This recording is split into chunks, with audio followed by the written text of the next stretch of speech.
तो हेलो दोस्तों, स्वागत है आप सबका फिर से हमारे एक नए वीडियो में। तो दोस्तों, आज आप लोगों के लिए हम एक पेड़ की रहस्यमयी कहानियाँ लेकर आए हैं। तो बिना देर के इस कहानी को शुरू करते हैं। शहर के बाहरी हिस्से में मल्टीनेशनल कंपनी में काम करने वाले एक सेल्स मैनेजर अपनी पत्नी और 2 बच्चों के साथ रहते थे। वह रोज़ सुबह काम पर निकल जाते और देर शाम को घर लौटते। एक बार कुछ चोरों ने मैनेजर के घर में चोरी करने का मन बनाया। चोरी करने के 2-4 दिन पहले से ही वे उनके घर के आसपास चक्कर लगाने लगे और उनकी गतिविधियों पर नज़र रखने लगे। एक दिन चोरों ने एक अजीब सी चीज़ देखी। मैनेजर साहब जब शाम को लौटे तो वह घर में घुसने से पहले बगीचे में कुछ लेके जाते और आम के पेड़ पर जाकर छोड़ देते। उसके बाद उन्होंने बैग में से एक एक करके कुछ निकाला और पेड़ में कहीं डाल दिया। क्योंकि उनकी पीठ चोरों की तरफ थी, इसलिए वे ठीक से देख नहीं पाए कि आखिर मैनेजर ने क्या निकाला और कहाँ डाला। खैर, इतना देख लेना ही चोरों के लिए काफ़ी था। उनकी आंखें चमक गई। उन्होंने सोचा कि ज़रूर मैनेजर ने वहाँ कोई कीमती चीज़ या पैसे छुपाए होंगे। मैनेजर के अंदर जाते ही चोर थोड़ा अंधेरा होने का इंतज़ार करने लगे और जब उन्हें तसल्ली हो गया कि बिना समय गंवाए वे आम के पेड़ के पास गए और मैनेजर साहब की छिपाई चीज़ ढूंढने लगे। चोर हैरान थे। बहुत खोजने पर भी उन्हें वहाँ कुछ नज़र नहीं आ रहा था। वे समझ नहीं पा रहे थे कि आखिर मैनेजर ने किस चतुराई से चीज़ छुपाई है कि इतने शातिर चोरों के खोजने पर भी वे नहीं मिल रही है। अंत में हार मानकर चोर वहाँ से चले गए। अगले दिन वे फिर छिपकर मैनेजर के ऑफिस से लौटने का इंतज़ार करने लगे। रोज़ की तरह मैनेजर साहब देरी से घर लौटते। आज भी वे घर में घुसने से पहले उसी आम के पेड़ के पास गए और अपने बैग से कुछ चीज़ें निकाल कर डाल दी।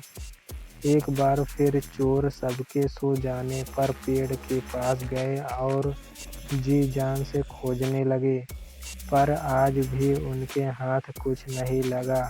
अब चोरों को कीमती सामान से अधिक ये जानने की जिज्ञासा होने लगी कि आखिर वो मैनेजर किस तरह से चीज़ों को छिपाता है कि लाख ढूंढने पर भी वे नहीं मिलती।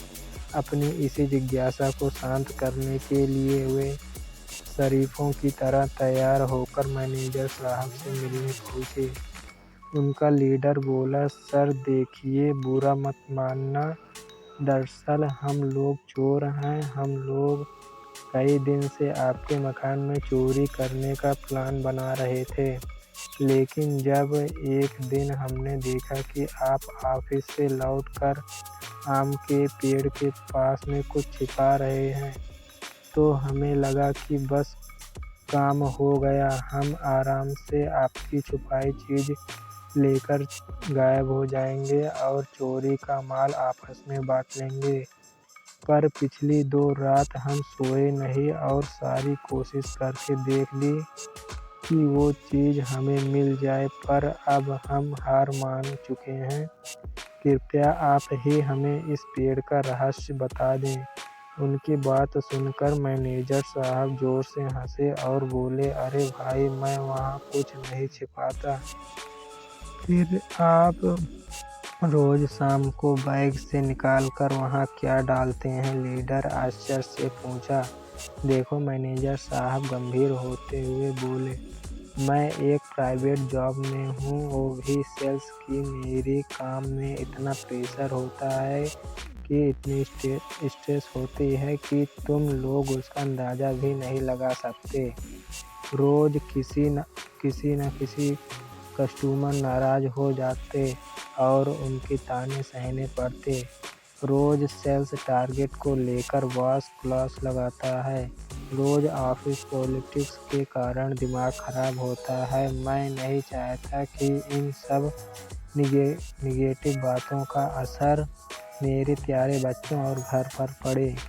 इसलिए जब मैं शाम को इन तमाम चीज़ों को लेकर लौटता हूँ तो घर में घुसने से पहले उन्हें एक एक करके इस आम के पेड़ पर टांग देता हूँ।